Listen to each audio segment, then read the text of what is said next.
자, 간평민법 핵심 요약 강의 시작하겠습니다. 안녕하세요. 자, 이제 오늘부터 핵심 요약 강의고요. 교재는 변함이 없습니다. 우리가 기본 강의 때 공부했었던 이찬석 강사님 교재로 계속 강의를 할 거고, 다만 지난 시간에 이제 말씀드렸다시피 자, 목표 및 강의 방향이죠. 자, 기본 이론 때는 이제 일단 본문에 있는 이론적인 내용도 우리가 같이 봤어요. 다만 이제 여기서는 그 이론적인 베이스를 기반으로 해가지고 자, 시험 중심 강의를 좀 해보려고 합니다. 일단 시험 중심 강의라고 하면 출제가 가장 많이 되는 내용들이죠. 첫 번째가 자, 조문입니다. 물권 영역이 일단 많은 내용을 담고 있어요. 그쵸? 민법 총칙 부분까지는 180개 조문 정도 있는데, 물권 파트는 한 200개 정도가 더 되죠. 그래서 토탈 한 400개 안짝으로 정확하게 한 370개 정도, 80개 정도가 있을 건데, 그 조문, 첫 번째. 그리고 이 조문의 이제 해석론인 판례입니다. 변별력을 높인다가 아니라 복수정답 시비를 피하기 위해서는 가장 명확하게 규정되어 있는 조문, 그리고 이론의 여지가 없는 판례죠. 따라서 이 두 가지를 중심으로 하고요. 조문과 관련된 이론적인 부분들은 제가 간단하게 설명을 해드리도록 하겠습니다. 그래서 이런 방향으로 계속해서 진행을 할 거고, 교재 목차 순서대로 우리는 그대로 갑니다. 따라서 챕터 첫 번째는 당연히 이제 민법 총칙으로 갈 거고요.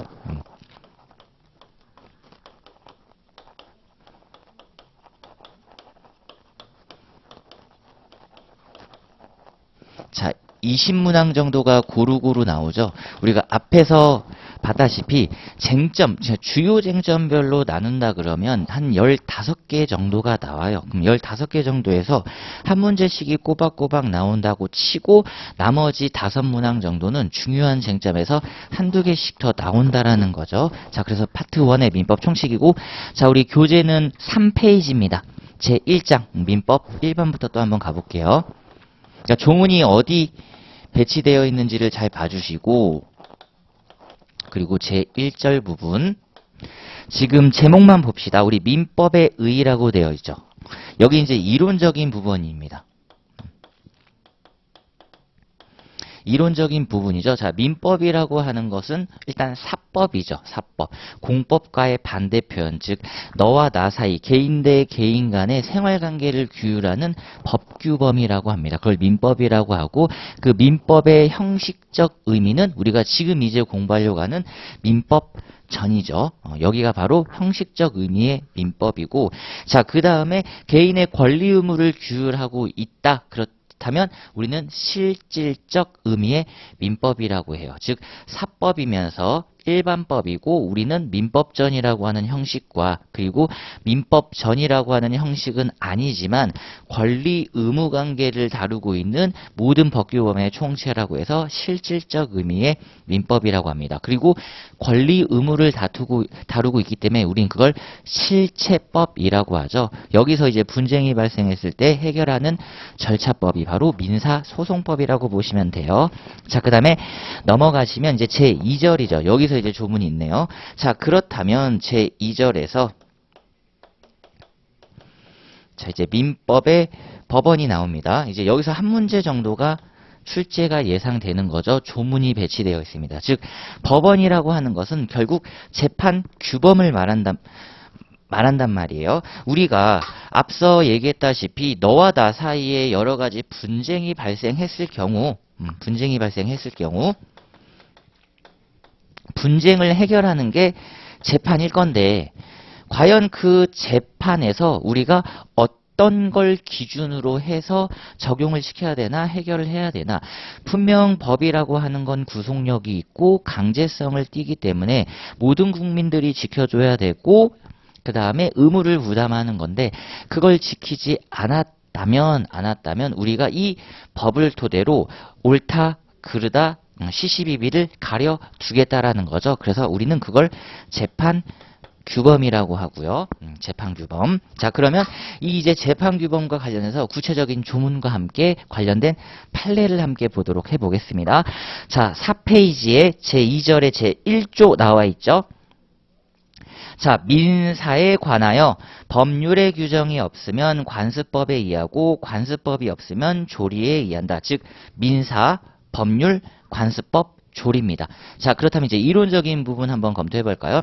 민사란 앞서 얘기했다시피 바로 개인의 사회생활을 규율하는 법규범, 바로 개인의 사회생활 관계를 말하죠. 그렇다면 법률은요, 우리가 앞에서 개념 정했던 바로 민법과 관련된 모든 내용이다. 자, 그렇다면 관습법은 무엇일까? 여기에 대해서 이제 판례가 나와주고 있다라는 겁니다. 즉, 법원과 관련돼서 법률, 관습법, 그리고 조리 이렇게 되어 있단 말이에요. 법률,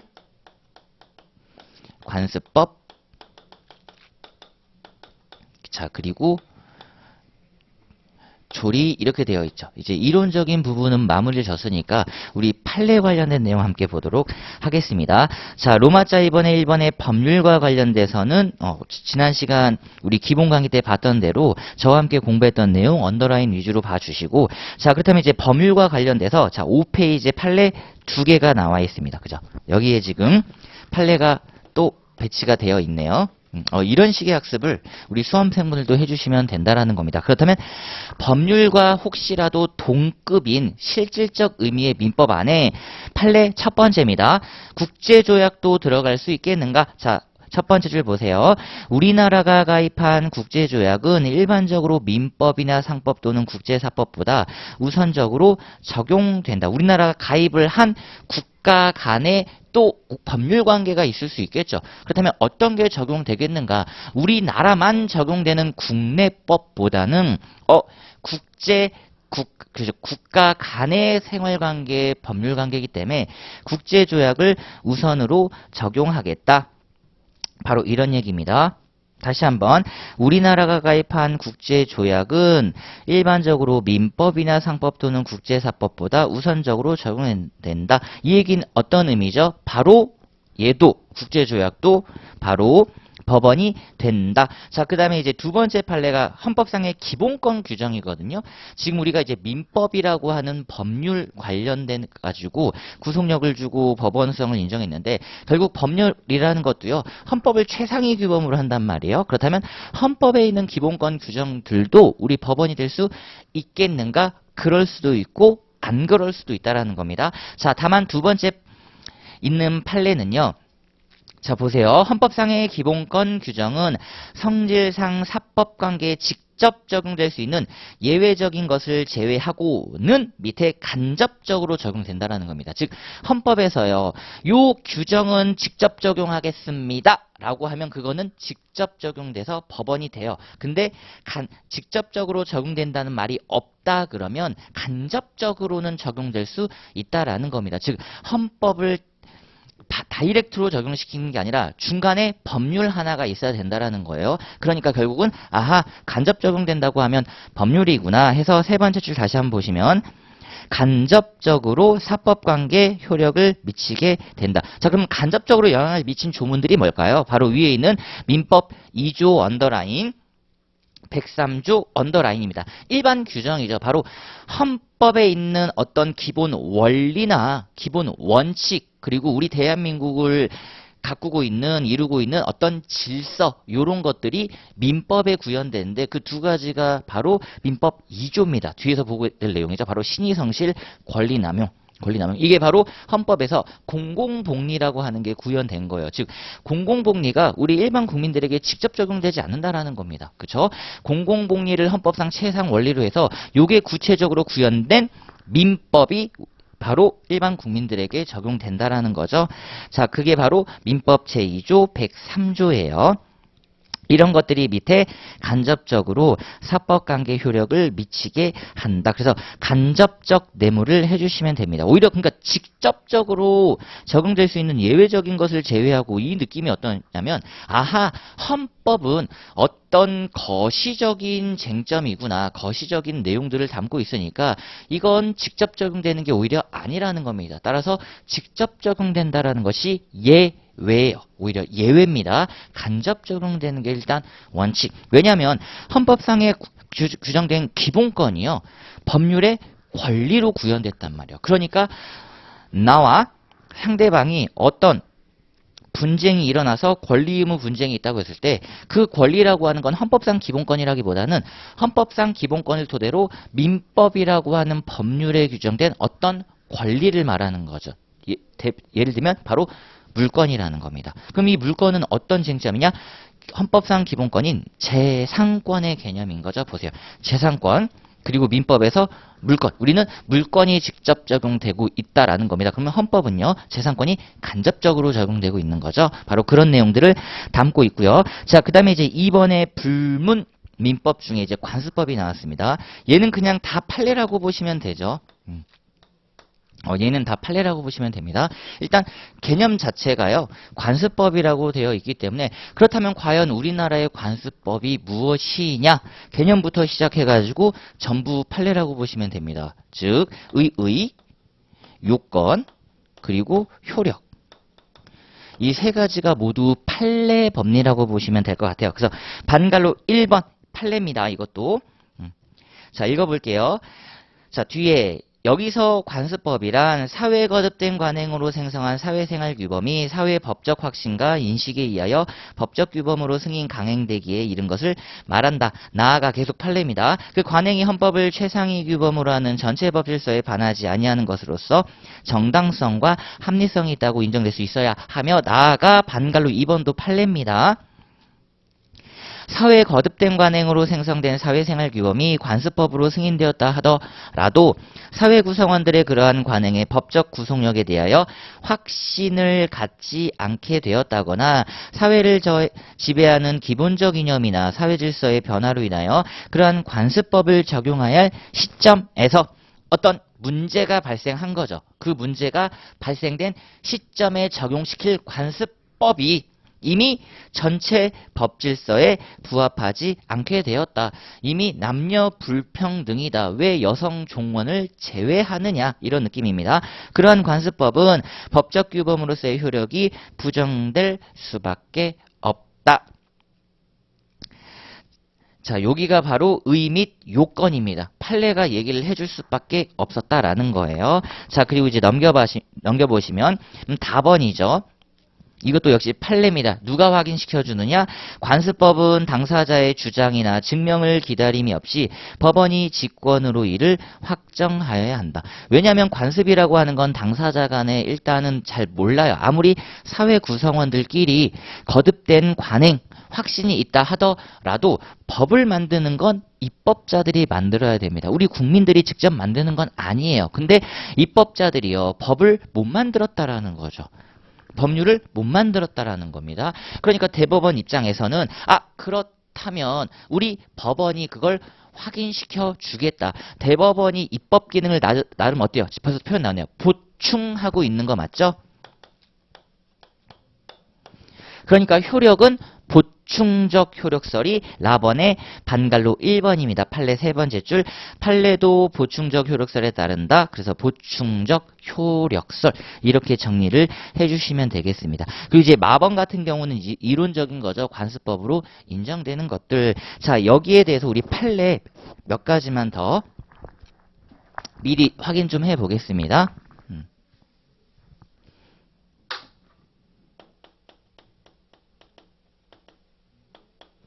제가 두 가지만 더 얘기를 해드릴게요. 우리가 뒤에서도 공부를 하실 건데요. 첫 번째로.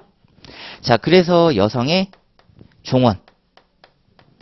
자격이죠. 아직은 자, 조리에 머물렀다. 아직은 조리입니다. 관습법까지는 안 갔고요.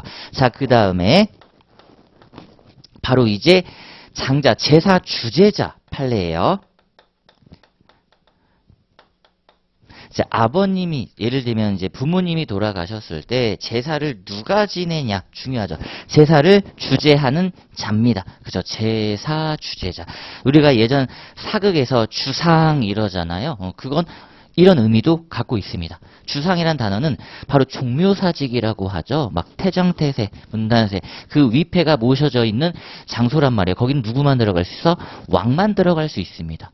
그러니까 이제 사극 같은 데 보시면 제가 종묘사직을 주관하고 싶습니다 라는 말을 했다. 어떤 의미예요? 내가 왕이 되겠다. 애둘러 말하는 거죠. 그래서 이 제사 주제자 지내는 게 종래 관습법이 그쵸, 장자승계, 남자승계였단 말이에요. 이제는 안 되죠. 안 됩니다. 당연히 판례가 바꿔주셔야죠. 이제는 협의 우선입니다. 그쵸. 그러니까 여성분들도 당연히 될 수 있고요. 협의를 했다 그러면 여성분들 중에서도 즉 막내 따님이 제사 주제자가 될 수 있다라는 거예요. 근데 대부분 이제 협의가 없다 그러면 이때 장자 여기서 이제 장손까지 들어가고요. 그리고 요렇게 들어갑니다. 그러니까 협의를 한다 그러면 남자든 여자든 다 되는 거고요. 그거 없으면은 이렇게 간다라는 거죠. 이렇게 간다. 즉 이제 현재 과거 관습은 고려를 해서는 안 된다라는 거예요.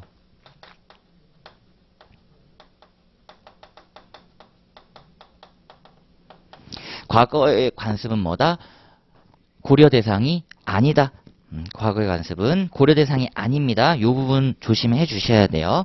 과거의 관습은 고려 대상이 아니다. 보세요. 적용할 시점에 예전 관습은 이제는 뭐다? 적폐예요. 폐기되어야 될 사항이다. 되어 있고, 자, 그다음에 조리 양갈로 2번 동그라미라 그랬습니다. 조리 사물의 법칙 말하는 거고 제가 판례 하나 알려드렸고요. 자, 그다음에 양갈로 3번에 판례는 X죠. 판례는 법원이 될 수가 없습니다. 왜냐? 판례는 그 사회생활 관계가 변함에 따라서 대법관님들의 생각도 달라질 수 있단 말이에요. 그때마다 여러 가지 상황이 달라지고 판례도 자꾸 변경돼요. 그렇기 때문에 법원이 될 수 없다라는 거죠. 자, 그 다음에 제3절 가보겠습니다.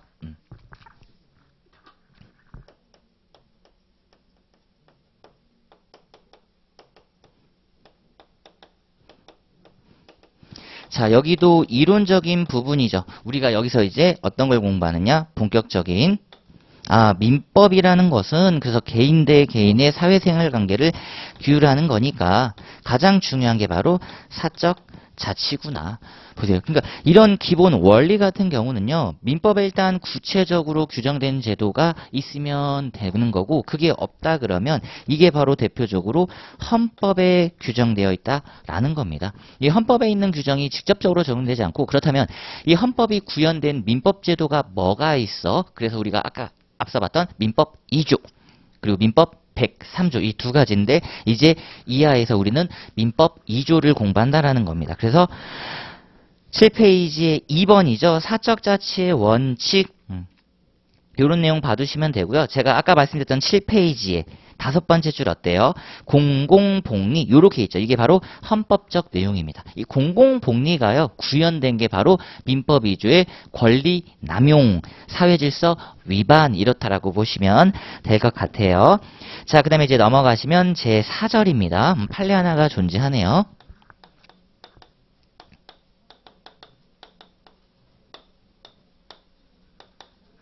민법의 해석과 적용이죠. 적용. 결국 우리는 민법을 해석하긴 해석할 건데 우리가 해석하는 게 아니라 해석 자체는 법원이 하죠. 법원. 그러니까 이 법원이 이 조문을 해석해서 어떤 판례를 내어놓는단 말이에요. 자, 그러면 예견 가능성이 있어야죠. 국민들 입장에서는 야, 민법에서 요렇게 규정이 되어 있는데 이걸 달리 해석하면 돼야 한대요. 안 된다라는 겁니다. 그래서 문헌 해석 그리고 논리 해석, 그리고 역사적인 해석, 체계적인 다양한 해석 방법을 통해서 결국 우리가 추구하는 목적이 무엇이냐 가장 중요하죠. 사실은 이 법이 추구하고 있는 목적, 취지, 이유 이런 게 무엇일까 그렇게 해석을 한다라는 겁니다. 자, 그래서 판례 한번 읽어볼게요. 제4절 자, 법은 원칙적으로 불특정 다수인에 대하여 불특정 다수인 맞죠? 달리 말하면 모든 국민에게 이런 얘기를 하고 있는 겁니다. 동일한 구속력을 갖는 사회의 보편타당한 규범. 자, 동일한 구속력에 네모 박스 해주시고 이게 바로 민법은 모든 사람들에게 동등하게 평등하게 규정돼야 된다. 바로 법 앞에 평등이라는 헌법적 구현, 헌법적 이론이 구현. 자, 규범이므로 이를 해석함에 있어서 모든 사람이 수긍할 수 있는 일관성을 유지함으로써 어떤 거? 법적 안정성 네모입니다. 이게 원칙이에요. 근데 법은 좀 딱딱하잖아요. 그죠? 법이 모든 경우의 수를 모두 규율할 수 없는 경우가 있을 수 있어요.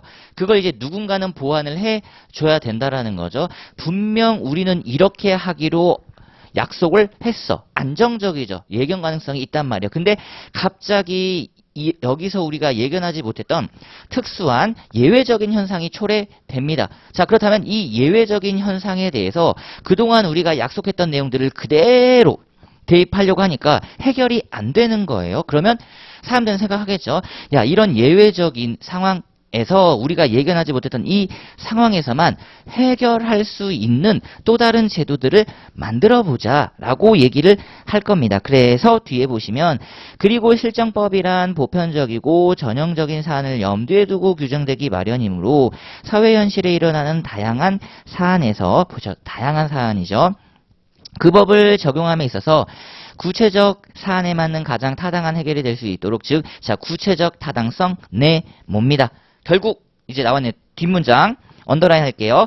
법 해석의 목표는 어디까지나 법적 안정성을 저해하지 않는 범위 내에서 구체적 타당성을 찾는 데 두어야 한다. 자, 결론 나왔네요. 원칙입니다.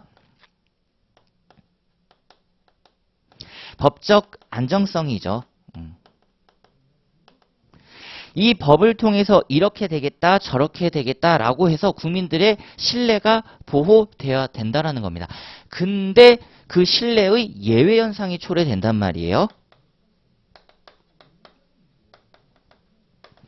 그때는 구체적 타당성을 도모하는 해석론을 내야 되는데 이러려면 원칙을 생각하고 있던 분들에 대해서 납득할 만한 어떤 근거 등이 제시되어야 한다라는 겁니다.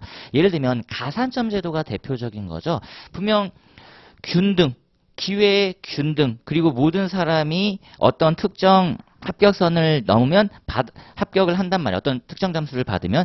자, 근데 나보다 문제를 덜 맞았어요. 몇 개 더 틀렸단 말이에요. 근데 그 친구가 합격을 합니다. 그러니까 예외 현상인 거죠. 가산점 제도 이런 것들이 있다라는 겁니다. 자, 그러면 그건 이분을 해치지 않는 범위 내에서 이루어져야 되는 거예요. 그래서 가산점 비율을 얼마만큼 할 거냐가 상당히 중요한 거지. 10% 너무 많죠. 너무 많단 말이에요. 그러면 5% 안짝은 어때? 라고 했을 때 사람들이 그렇다면 납득할 수 있겠구나. 또 하나 예시.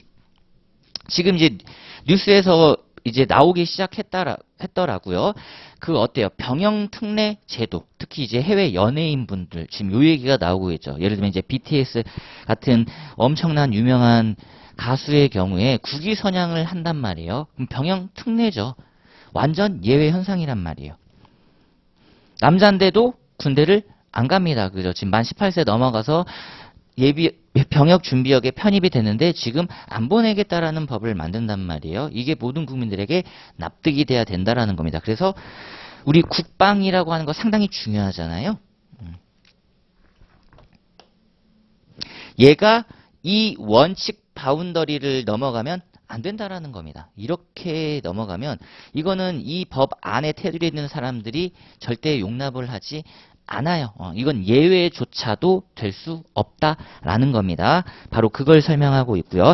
따라서 마지막 번째 줄 하나만 시험 문장으로 준비해 주시면 됩니다. 자, 민법에 관한 설명 중 옳은 것은 그른 것은 하면서 민법의 해석은 법적 안정성을 저해하지 않는 범위 내에서 구체적 타당성을 찾는 데 둔다. 이러면 맞는 문장 기억해 주시고, 자, 그 다음에 제 5절 민법의 적용 범위도 크게 문제되지 않죠. 이론적인 영역이니까.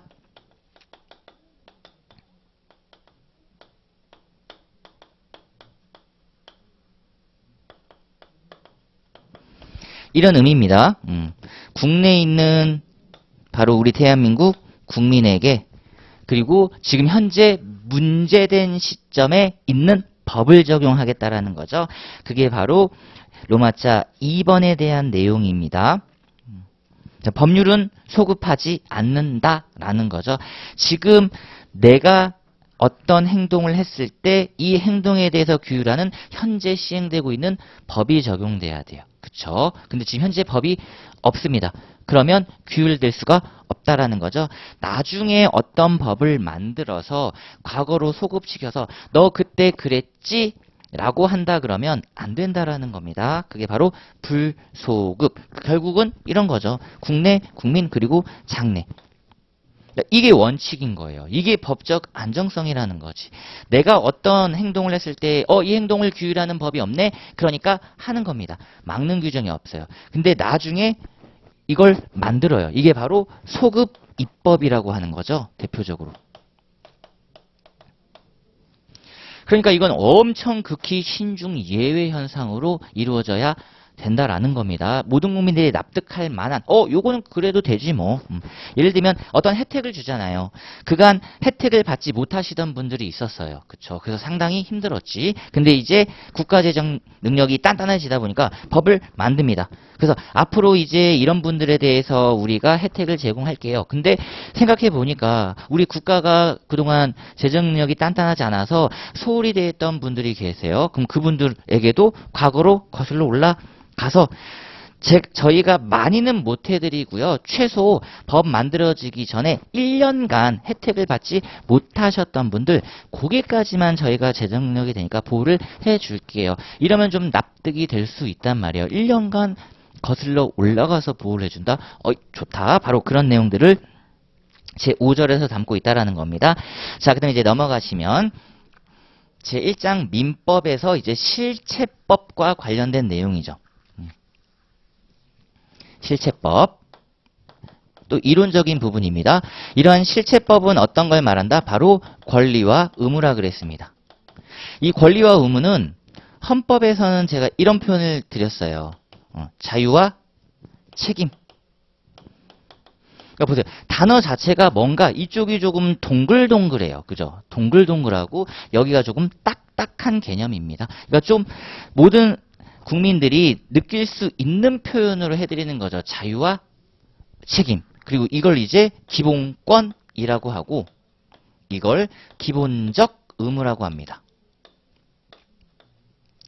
예를 들면 납세 의무 어때요? 그쵸? 그리고 국방의 의무죠. 국방의 의무. 그러니까 국방의 의무도요.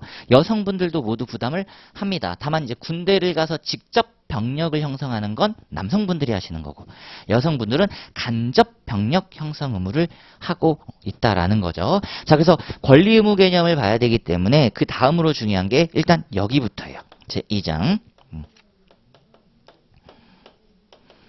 자, 그래서 권리 개념이 지금 나온 겁니다. 자, 2장. 자, 1절 보시면 법률 관계와 권리 의무 나오죠. 아하, 이제는 우리가 어떤 걸 본다? 법률 관계를 보는구나. 여기서 권리와 의무가 나오는구나. 그렇다면 여기서 말하는 법률은 민법을 말하는 거고요. 관계는 어떤 관계를 말하는 거예요? 법에 의해서 규율되는 생활 관계를 말하는 거죠. 너와 나 사이의 생활 관계를 도덕이 규율하는 것도 아니고, 그쵸? 윤리가 규율하는 것도 아니고, 너와 나 사이에 어떤 특이한 약속으로 규율되는 게 아니라 법률로서 규율되는 생활 관계다. 그렇다면 너와 나 사이에 법률을 통해서 어떤 관계를 맺으면 분명히 한 사람은 권리가 나오고 한 사람은 의무가 나온다. 자, 그럼 보세요. 이제 요 개념을 계속 바꿔볼게요. 권리라고 하는 건 그래서 보호받는 자죠. 자유 누리는 자, 보호받는 자. 그러면 책임은요? 그래서 나는 여기에 대해서 책임이 있어. 난 여기서 의무가 있어. 해야 돼. 구속받는 자가 나온다라는 겁니다. 그게 바로 제1절 로마자 1번과 로마자 2번, 로마자 3번에 있습니다. 이론적인 부분이고 특히 이제 권리의 종류 쪽, 권리의 종류, 이 이론적인 부분에서 이제 권리의 종류 한 번만 봐주시면 좋을 것 같아요. 시험 영역이 이쪽에서.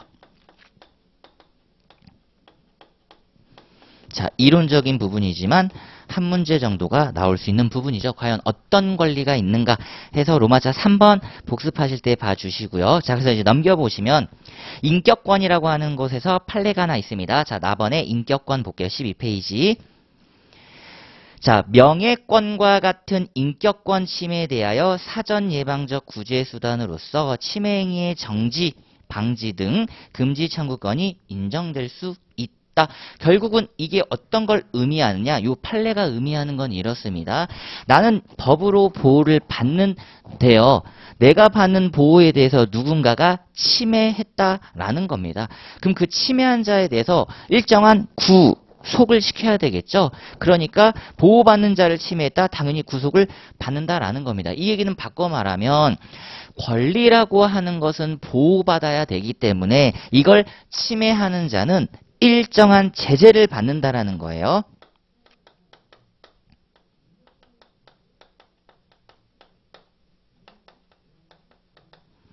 그렇죠. 일정한 제재를 받는데 그 제재 방법이 다양하게 있다라는 거죠. 민법으로도 우리는 제재할 수고 있고요. 가장 무서운 건 사실 얘죠.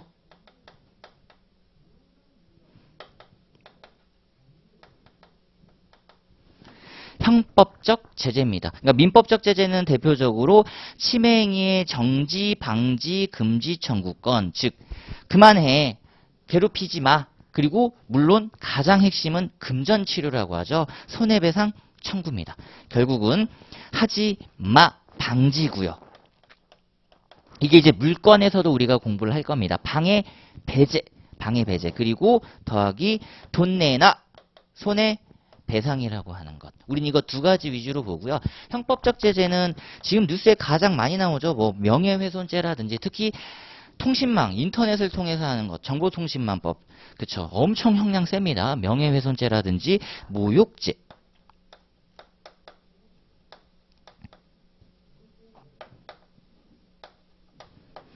이런 형법적 제재를 하지만 우리는 이쪽은 공부 안 하고 바로 이 부분에서 판례가 하나 나왔네요. 자, 그 다음에 이제 나머지 권리에 관련된 내용들이 있고요. 특히 이제 13페이지에 답원의 형성권과 라번의 항변권, 그 중에서도 답원의 형성권 개념을 조금 잘 봐두세요. 자, 다시 한번 말씀드립니다. 이 권리 종류 중에 어떤 거? 우리는 채권이랑 물권을 공부할 거기 때문에 그건 차근차근 이제 공부를 하게 될 거고, 특히 그 중에서도 물권을 중심으로 공부를 합니다. 자, 그 와중에도 답원의 형성권은 중요하니까 복습하실 때요. 이론적인 학습도 함께 부탁드립니다. 자, 그 다음에 이제 넘어가시면 14페이지에 로마자 4번 권리의 충돌과 경합이 있죠. 우리는 물권 위주로 볼 거기 때문에 물권은 채권보다 우선한다. 다만 이제 물권 상호 간에는 어떠냐. 물권이라고 하는 건 어떻다? 등기 등을 통해서 공시가 된다. 설정이란 걸 한다. 따라서 그것대로 우리는 이제 순번을 정하게 된다. 그건 나중에 다시 한번 공부를 하게 될 거고요. 자, 그 다음에 이제 오른쪽에 2번의 권리의 경합입니다. 우리 수험생분들이 여러 가지 권리를 가지고 있다고 했을 때, 그렇다면 이 권리 침해에 대해서 나왔잖아요. 권리 침해에 대해서 민법을 적용시킬 것이냐 아니면 다른 특별법을 적용시킬 것이냐, 우린 이미 알고 있다라는 겁니다. 일정한 제재가 다양한 방법이 있다고 했을 때 민법보다 특별법이 있으면 특별법 우선해서 적용돼요. 얘는 이론인 거죠. 특별법이 민법보다 우선 적용된다라는 것은 바로 법조 경합이라는 겁니다. 요 개념이랑 비교 유의를 해주시면 좋을 것 같아요. 권리의 경합이 아닌 그거는 양갈로 2번에 법조 경합이라고 하는 것 기억해 주시고, 자, 그 다음에 이제 제 2절 여기부터 본격적으로 이제 판례 학습이 시작되네요.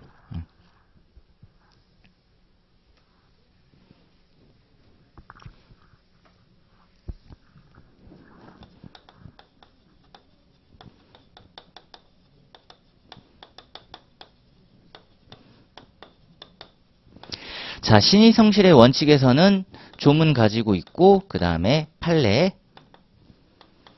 상당히 많이 확보되어 있죠. 이게 아까 말씀드렸던 헌법에서 우리가 말하는 공공복리, 그리고 이제 더불어 사는 사회, 민주주의 이런 것들이 구체적으로 구현이 됐다라는 겁니다. 그래서 신의성실, 즉 권리 남용 금지 이렇게 해서 민법 2조에서 조금 구체화시켰거든요. 민법 2조에서. 자, 근데 민법 2조에서도요. 헌법에서 쓰는 표현을 조금 가져다 썼어요. 즉 어떤 의미냐면 분명히 헌법이 상당히 추상적이고 거시적인 개념들을 썼다면 민법에서 나름 좀 구체화시켜줘야 되는 게 많은데 민법도 이게 자기들의 나름 지도 원리란 말이에요. 헌법상의 지도 원리가 있긴 있지만 이것도 우리 나름의 지도 원리라서 이분들도 뭐다? 추상적인 개념들을 다수 썼다라는 겁니다.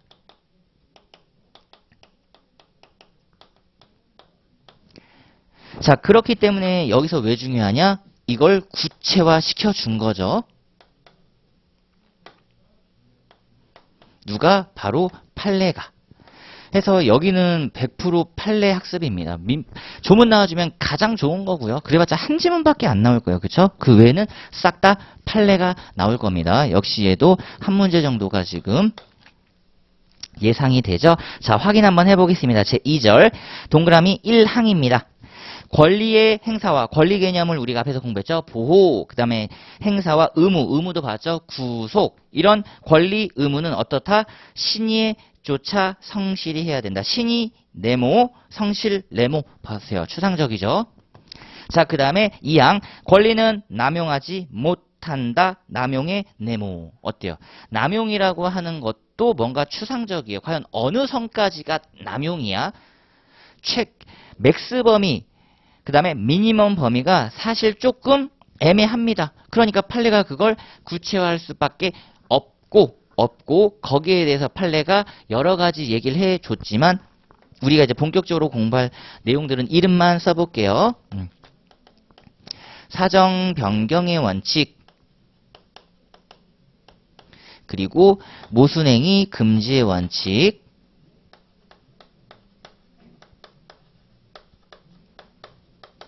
자, 그리고 실효의 원칙.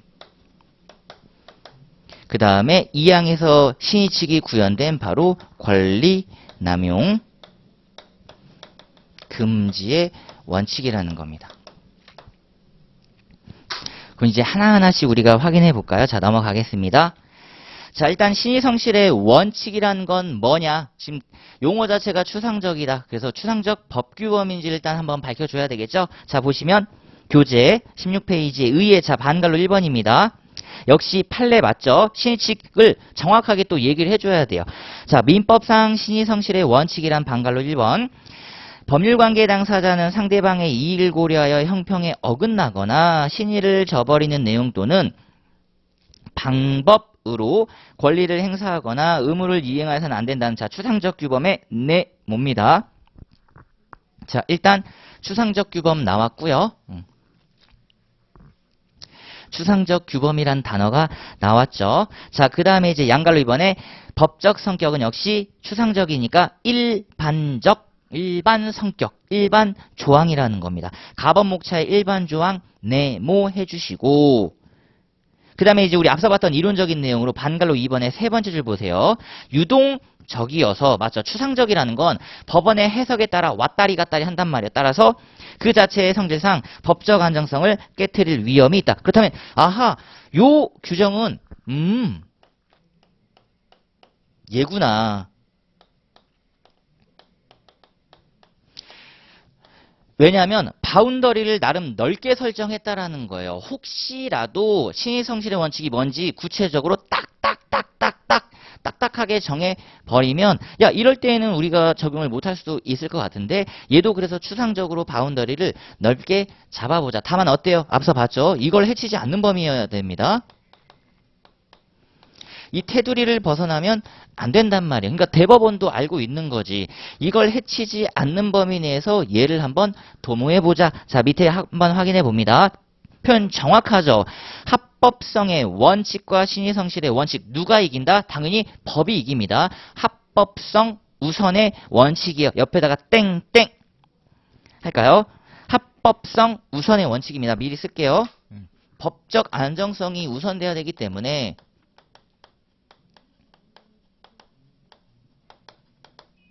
합법성 우선의 원칙이라는 거죠. 따라서 사적 자치 영역을 넘어 공공 질서를 위하여 공익적 요구를 선행시켜야 할 경우 언더라인 합법성의 원칙은 신의성실의 원칙보다 우월한 것. 따라서 신의성실의 원칙은 합법성의 원칙을 희생하여서라도 구체적 표현 나왔네요. 구체적 신뢰보호 필요성이 인정되는 경우에 하나여 예외적으로 적용돼야 된다. 자, 구체적의 네모, 예외적의 네모입니다. 진짜 구체적 예외예요. 아까 제가 예시를 들었잖아요. 법적 안정성을 희생해버려. 가산점 제도라고 하는 것은 보세요. 동점자가 나왔단 말이에요. 동점자가 나왔음에도 불구하고 가산점자가 합격이 돼버리는 거죠. 반대로 동점자가 아니라 어떤 사람이 더 높은 점수를 받았어요. 그럼에도 불구하고 떨어졌어. 왜? 가산점 제도를 가산점 비율을 대입해 보니까 이분이 점수가 더 올라간단 말이에요. 이걸 납득해야 된단 말이지. 따라서 정말 예외입니다. 예외. 합법성 원칙을 희생하여서라도 구체적 신뢰보호 필요성이 인정되는 경우에 하나여 예외적으로 적용되는 것이다. 그리고 나번도 판례죠. 이런 신의성실의 원칙은 그러니까 두 번째 줄 당사자의 주장이 없더라도 법원이 직권으로 판단할 수 있다. 자, 나번 목차의 강행 규정 네모 두 번째 줄 직권 네모입니다. 자, 보세요. 추상적 법규범이지만 추상적 법규범이지만 구체적 타당성을 도모하기 때문에 판례도 얘기하죠. 예외적으로 적용돼야 되지만 얘가 뭐다? 강행 규정이라는 점에는 변함이 없다. 그리고 역시 얘도 뭐예요? 재판의 규범이 되는 거 맞죠? 법원이 된다라는 겁니다. 그러니까 결국 앞서 말한 얘기가 똑같네요. 이걸 우리는 법원이 직권으로 확인해 주시고 특히 법원 중에서도 대법원 말씀드렸던 우린 얘 중심 학습을 할 수밖에 없는 이유인 겁니다. 자, 그래서 오른쪽에 이제 한번 확인해 볼게요. 2번에 신의 측의 기능이죠. 기능. 자, 양걸로 1번에 이제 권리 창설적 효과입니다. 이제 판례 하나씩 나오네요. 바로 요 판례 하나씩 나옵니다. 자, 양걸로 1번. 자, 확인해 볼게요. 신의 측에 의한 계약상 부수적 주의 의무. 어라? 신의 측을 통해서도 권리 의무가 창설될 수 있는가? 보세요. 법에 규정되어 있진 않지만 법적 안정성을 해치지 않는 범위 내에서 구체적인 타당성 이런 사건에서는 이런 의무를 부과하겠다. 양갈로 1번입니다. 첫 번째 판례 숙박업자는 고객의 안전을 배려할 보호무를 부담한다. 언더라인이 한 줄. 이거 챙겨가시면 되겠네요. 자, 그럼 보세요. 항상 권리 의무가 나왔다라는 건 그걸 위반하면 어떻게 된다? 제재 조치가 떨어진다. 그 제재 조치 중에 하나가 민법적 제재라 그랬죠? 밑에 줄 보시면 채무 불이행 책임을 진다. 어때요? 책임이라는 단어 썼죠. 자유와 책임. 자유와 책임. 두 번째 판례 똑같습니다. 사용자는 근로계약에 수반되는 신직상 부수 의무로서 두 번째 줄 생명, 신체 건강을 해치는 일이 없도록 자 언더라인 인적, 물적 환경을 정비하는 등 필요한 조치를 강구할 마찬가지로 보호 의무입니다. 대표적인 게 보호 의무라는 거죠. 숙박업자, 사용자, 숙박업자들은 고객이, 사용자는 근로자가 다치지 않고 무사히 내 숙박시설을 이용할 수 있도록 내 사업장에서 일을 원활하게 할 수 있도록 보호 조치를 강구할 의무가 있다. 그리고 대표적인 게 양걸로 2번의 신상 고지 의무입니다. 그쵸? 양걸로 2번의 주의 의무 네모 옆에다가 보호 의무 써주시고요. 양걸로 2번의 고지 의무 네모입니다. 고지 의무 네모. 자, 첫 번째 판례 볼게요. 부동산 거래 언더라인이죠. 거래 상대방이 일정한 사정에 관한 고지를 받았더라면 거래를 하지 않았을 것임이 경험칙상 명백한 경우에는 신의성실 원칙상 사전에 언더라인 상대방에게 그와 같은 사정을 고지할 의무가 있다. 문제는 그 고지 의무가 법률의 규정에 있으면 당연한데요. 없을 수도 있죠. 이럴 경우 널리 계약상, 관습상 또는 조리상의 일반 원칙에 의해도 인정될 수 있다라는 겁니다.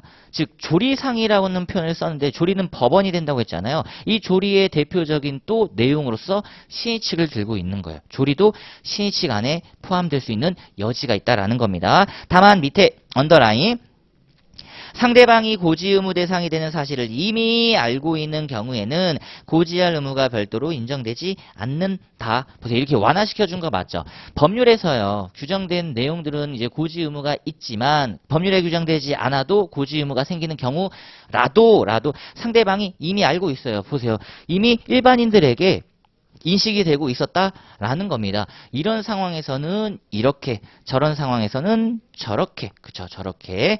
그럼 예를 들면 제가 요거 설명을 했었잖아요. 근데 사전에 이미 이거 제가 고지를 해드렸죠. 그럼 우리 수험생분들이 이번 핵심 요약 강의는 이런 식으로 진행되겠지? 그럼 제가 요거 설명 없이요, 그쵸. 또 요거 사전 고지 없이 그냥 바로 교재에 들어가서 자 봅시다 해도 괜찮다라는 겁니다. 자, 그리고 밑에 중요한 판례죠. 아파트 분양자입니다. 아파트 분양자 언더라인. 이것도 역시 부동산 거래죠. 아파트 단지 인근에 쓰레기 매립장이 건설 예정인 사실을 분양계약자에게 고지할 신식상 의무를 부담한다. 자, 쓰레기 매립장 네모. 세 번째 줄 마찬가지로 아파트 단지 인근에 자 공동묘지가 조성 네모입니다. 이거는 그냥 알려줘야 되는 거예요. 집을 구매하려고 하시는 분, 아파트를 분양받으려고 하시는 분들 입장에서 상당히 중요하다라는 겁니다. 계약 체결에 가장 강한 영향력이죠. 요즘은 어때요? 이런 것도 보잖아요. 조망권. 과연 아침에 일어났을 때 경관이 어떠냐? 창문을 열어봤을 때 경관 이런 거 보죠. 그리고 일조권이라고 하죠. 햇빛이 잘 들어오나 햇빛이 잘 들어와야 곰팡이도 안 생기고 환기도 잘 된단 말이죠. 바로 그런 것들이 요즘은 뭐다? 중요하다. 자, 그래서 여기 판례 한번 정리해 봅니다. 벌써 판례가 상당히 많이 나왔어요. 어떤 거 나올 수 있다? 보호 의무 나올 수 있다. 그리고 고지 의무 나올 수 있다. 보호 의무, 고지 의무. 사용자든 숙박자든 그리고 부동산 거래에서 분양자의 경우 여러 가지 관련된 내용 중에서도 모두 고지를 하는 게 아니라 계약 체결의 관련성, 중요한 영향을 끼칠 수 있는 예를 들면 공동묘지가 조성된답니다. 쓰레기 매립장이 건설 예정이에요. 라고 하는 것들은 미리 알려줘야 됩니다. 그래야지 분양을 거절하거나 분양을 하지 않으려고 하겠죠. 바로 그런 내용들 살펴주시고, 자, 그 다음에 넘겨보시면 18페이지에 신의 측에 의한 권리 의무의 수정입니다. 자, 그러면 여기까지 했을 때요, 우리가 일단 이론적인 부분 하나 챙겨볼게요. 지금 판례가 나온 부분이요. 첫 번째, 여기서 나왔죠. 이 내용 이제 지우겠습니다.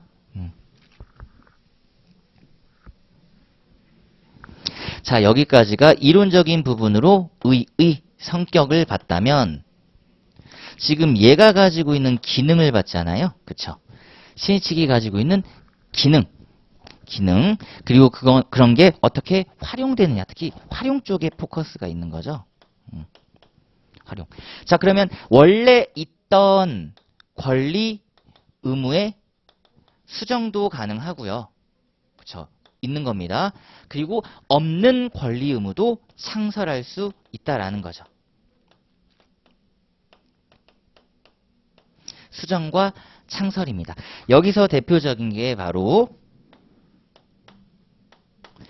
고지 의무, 보호 의무였고요. 자, 관건은 여기는 권리 의무가 이미 있단 말이에요. 그래서 그걸 수정하겠대. 이건 당사자 입장에서 좀 예견하지 못한 걸 수도 있죠. 분명히 100이라고 약속을 했는데 갑자기 70. 100이라고 약속했는데 50. 반대로 100이라고 약속을 했는데 150이에요. 즉 하긴 하는데 많이 하긴 하는데 덜 이런 느낌입니다. 그러니까 이것도 마찬가지로 뭐예요? 원래 정해진 것보다 다운업이니까 법적 안정성을 해할 여지가 있다라는 거죠. 그러니까 그 법적 안정성을 해치지 않은 범위 내에서 구체적 타당성을 도모해보자. 양갈로 1번 보세요. 보증인의 책임 제한이죠. 이 대표적인 게 결국 뭐였다, 여기는? 야, 내가 미안해. 하긴 할 건데, 요 정도만 하면 안 될까? 대표적인 게 바로 책임 제한 법리입니다. 금액을 깎는 거죠. 권리 쪽이 오히려 여기 포커스가 맞춰져 있다 그러면 여기는 오히려 의무 쪽에 요 정도만 하면 안 될까? 자, 첫 번째가 바로 보증인의 책임 제한입니다. 읽어볼게요. 채권자와 채무자 사이의 계속적인 거래 관계에서 발생하는 불확정한 채무를 보증하는 이른바 자, 계속적 보증 네모.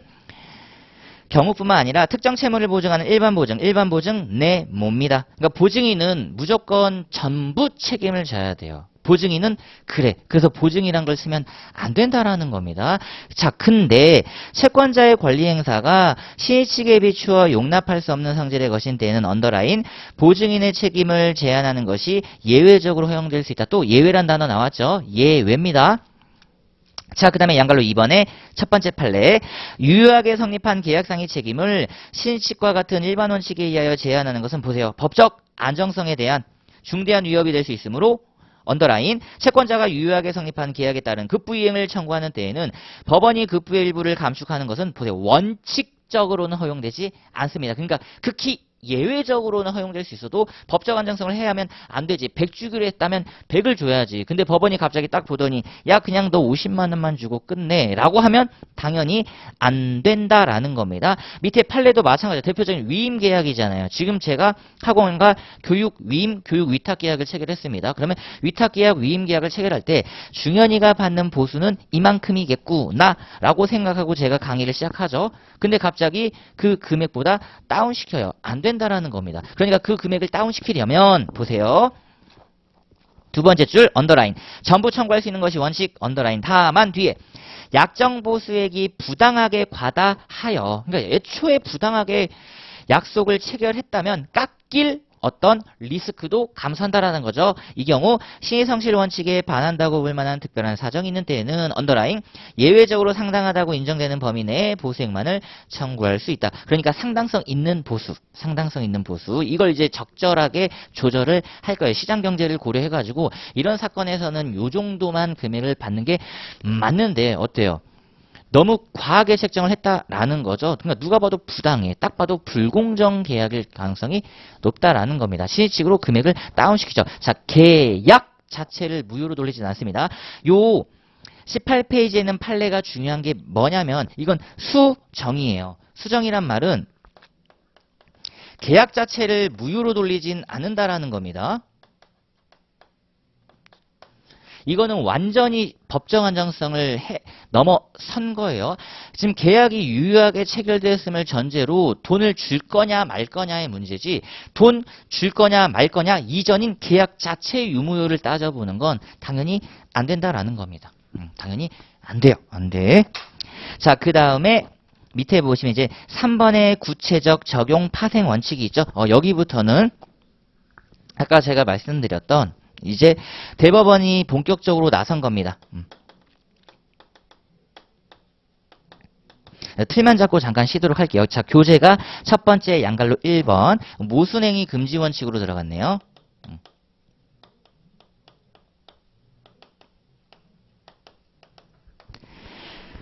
자, 양갈로 1번에 모순행위 금지 원칙이고 자, 넘겨보시면 20페이지에 양갈로 2번 실효의 원칙.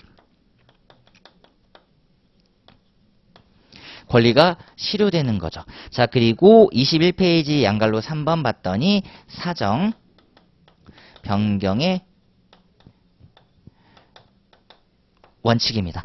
자, 그리고 나서 넘겨보시면 로마자 2번 22페이지 권리남용 금지의 원칙으로 되어 있죠. 다만 권리남용 금지 원칙도 결국 신의칙 하나의 원리에 들어갑니다. 왜냐하면 중첩 적용되거든요.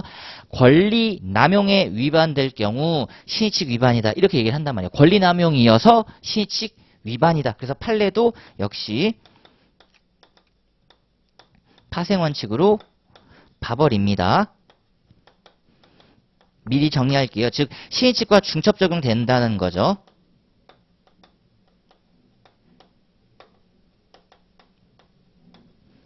굳이 구별할 이유가 없다라는 거예요. 모순행위 금지여서 신의칙에 위반된다. 실효의 원칙에 따라서 신의칙에 위반된다. 사정변경 원칙상 허용되지 않다. 신의칙에 위반되기 때문에 아니면 사정변경 가능하다. 반대로 권리남용 이어서 신의칙에 위반된다. 이렇게 생각해 주시면 되겠습니다. 그리고 이제 각각 하나씩 판례가 등장하겠죠. 그래서 얘는 지금 판례 법리이기 때문에요. 교수님들 입장에서는 한 문제를 내고 싶을 때요. 한 문제를 내고 싶을 때 앞서 봤던 여기서 한두 지문 그리고 이쪽 라인에서 한두 지문을 뽑아낼 수 있다는 겁니다. 잠깐 쉬었다가 우리 18페이지 3번부터 다시 천천히 보도록 할게요.